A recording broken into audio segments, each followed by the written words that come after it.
Good afternoon. I'm Stephanie Ramos. We are coming on the air with breaking news and stunning developments in Israel, now at war with Hamas after the Palestinian militants fired thousands of rockets into Israel overnight in a surprise attack.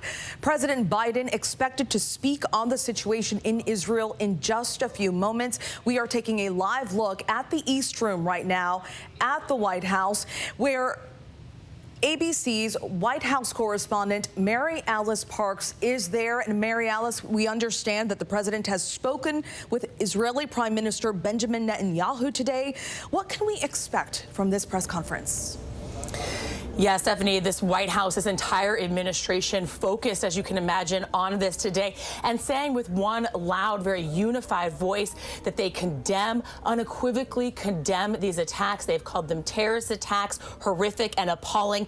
We heard the president, I should say, oh, here's the president now. Orchestrated by a terrorist organization, Hamas. In this moment of tragedy, I want to say to them and to the world and to terrorists everywhere, that the United States stands with Israel. We will not ever fail to have their back. We'll make sure that they have the help their citizens need and they can continue to defend themselves. You know, the world's seen appalling images. Thousands of rockets in the space of hours raining down on Israeli cities. When I got up this morning, started this at 7:30, 8 o'clock, my calls. Hamas terrorists crossing in Israel, killing not only Israeli soldiers, but Israeli civilians in the street, in their homes. Innocent people murdered, wounded, entire families taken hostage by Hamas. Just days after Israel marked the holiest of days in the Jewish calendar. It's unconscionable. You know, when I spoke with Prime Minister Netanyahu this morning, I told him the United States stands with the people of Israel in the face of these terrorist assaults. Israel has the right to defend itself and its people, full stop. There's never justification for terrorist attacks. And my administration's support for Israel's security is rock solid and unwavering.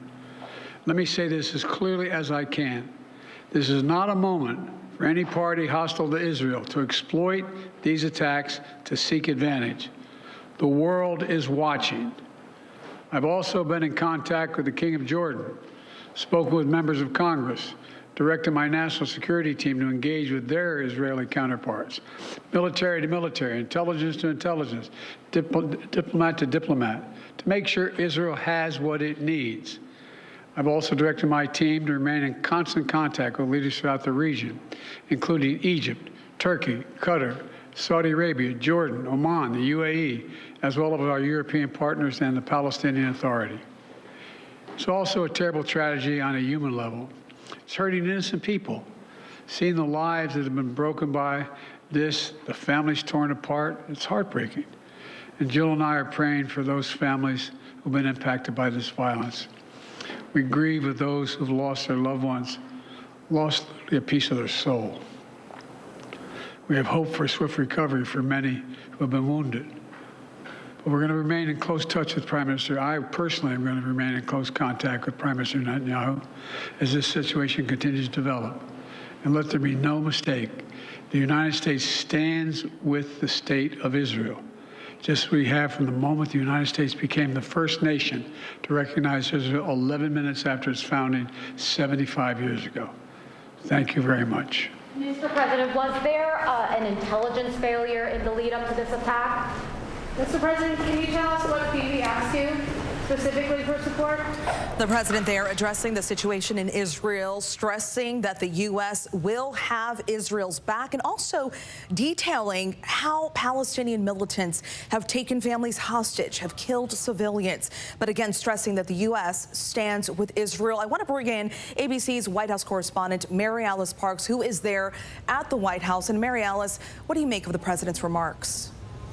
Yes, Stephanie, you heard their reporter in the room ask if there was an intelligence failure. I think that the White House is going to continue to get questions like this. It was interesting. The president made a point of saying that he is asking every aspect of his administration now to be working in close consultation with the Israelis, military to military, defense to defense, diplomat to diplomat. They are trying to show that they are all working on this across the board, a unified front. Stephanie.